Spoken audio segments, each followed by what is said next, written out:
Good afternoon, welcome to Cardiff City Player, welcome to In the City Live. We're taking shelter inside the Cardiff City Stadium this afternoon because it's a really wet and wild afternoon out there. Brighton the visitors this afternoon, and after two back-to-back games against relegation candidates, this time a very different proposition against a Brighton team who started the season unbeaten in their first 21 games and are going strong again after a little blip in December and January. Thanks for joining us. Stick around for later on. We're going to have a number of things for you on the Cardiff City YouTube channel. First of all, we're going to go over to Russell Slade, who you're going to see his team news. You're going to see a slight interview where we talk about the weather, last week's result at Charlton, and the team selection going into this crunch game with Chris Hughton's Brighton. And then if you stick around a little bit longer, you're going to see some warm-up from the pitch out there, and they're going to need warming up today because it's a really stormy afternoon in the Welsh capital. And then afterwards, if you can stick around, please do so, because live on commentary from just before 12:30 will be me and Richard Shepherd over on Cardiff City Player.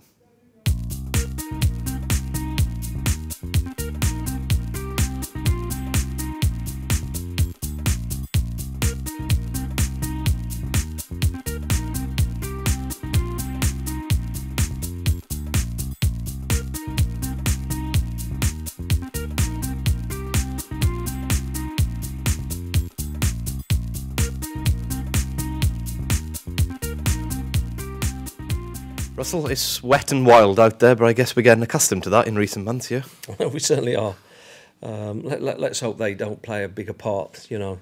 May the best team win in many ways. But no, we're going to have to be aware of the conditions, but obviously still concentrate on our game plan and focus on our strategy. I imagine the last two games, the overriding feeling afterwards was frustration, not being able to find the back of the net. But two teams who sat deep, defended well, possibly a different proposition this afternoon, maybe a team that will come at us a bit more. Well, they do tend to counter-attack. They're a very good counter-attack team, or Brighton, so they'll probably sit on a middle block at times and then look to frustrate us and break with the pace that they've got, with the likes of Knockaert that they've got in the side of Murphy now. So, look, they're very good. They're in third position. The numbers don't lie. It will be a tough game, but one we're looking forward to and the challenge of. And, you know, we've tweaked our own little system a little bit in order to, you know, get the best out of it and try and win a football match. Yeah, and that tweak is Lex Immers coming in to play the number 10 role and Tom Lawrence switching to a wide position to replace the suspended Sammy Amiobi, and he looked sharp last week, Tom Lawrence. Yeah, Tom's done well, but because he's a front man primarily, we're giving him license to, you know, to almost make it a three up there at times, you know, to get in the box and not just to be. Obviously, he'll have his responsibilities in wide areas defensively, but going forward, we want him to have his head, not just, you know, play as a. It would be wrong for him just to play as a normal wide one like a Noon or a Amiobi.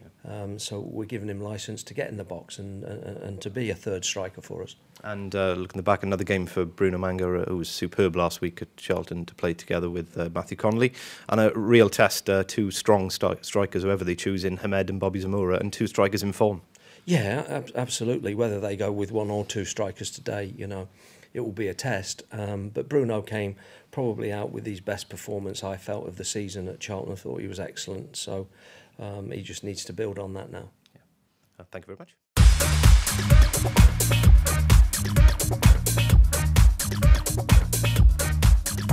Brighton arrive in Cardiff unbeaten in their last 5 matches and sat third in the Championship table, just 3 points shy of leaders Hull City.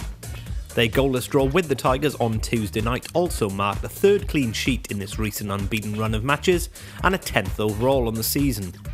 It also signifies a true return to form, and form that saw them remain undefeated through the first 21 league matches of the season, after suffering somewhat of a tough December and January period that produced 8 winless matches and a run of 4 straight defeats at one stage.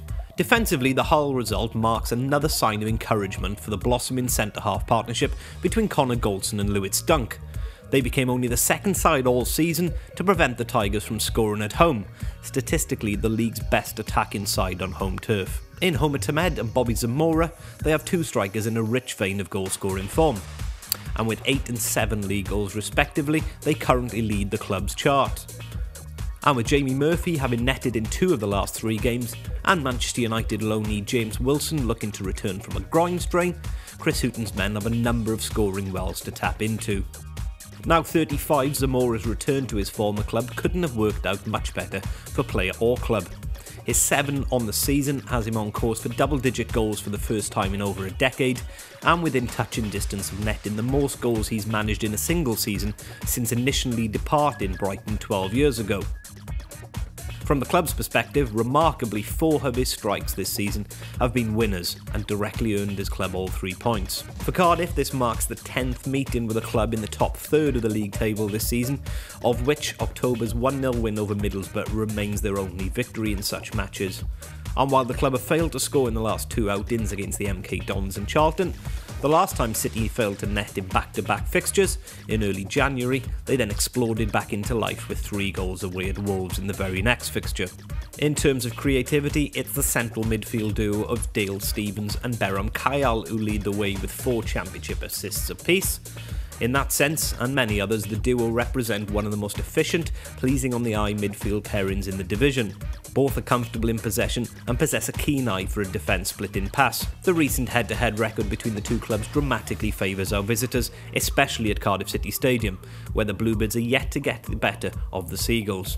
Brighton have got the better of ourselves on 2 of the last 3 league visits, a 2-0 win back in February 2013 and a 3-1 victory in August 2011 with Ashley Barnes netting a double. Last season's visit ended in a 0-0 draw. Overall, Cardiff have not toppled Brighton at home in league play since February 2005. And interestingly, this weekend's match marks the first Saturday meeting between the two clubs on Welsh soil since that victory 11 years ago. The previous 5 such meetings have all occurred midweek.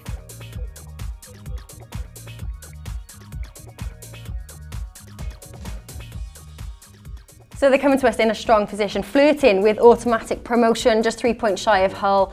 How are you looking to approach this one? As if we normally would approach any other game. Like I say, it will be tough. They're doing really well this year, considering how they struggled last year. So it will be tough, but it's another chance for us to go out and make a statement in the league and keep pushing towards the top 6. It'll be a good game, I think. Yeah. Well, Ashley just touched upon their midfield there. Kale and Stephens, 4 assists apiece this season. Stu, that's your territory there. Those credentials, are they worrying when you take into account how Hamed and Bobby Zamora have been performing up front? You don't read into it too much, to be honest. At the end of the day, it's another game, yeah. So as long as we do our thing, I think we'll be fine. It will be tough, but if we're at it, I think we can get a positive result.